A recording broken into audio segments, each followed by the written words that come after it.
You ask Tiger to solve. This deals with linear equations with one unknown. The final result is x equals 5/4. Let's solve it step by step. Simplify the expression. Expand the parentheses. Multiply the coefficients.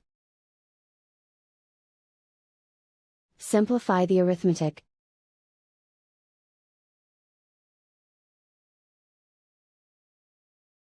Group all constants on the right side of the equation. Add 30 to both sides. Simplify the arithmetic.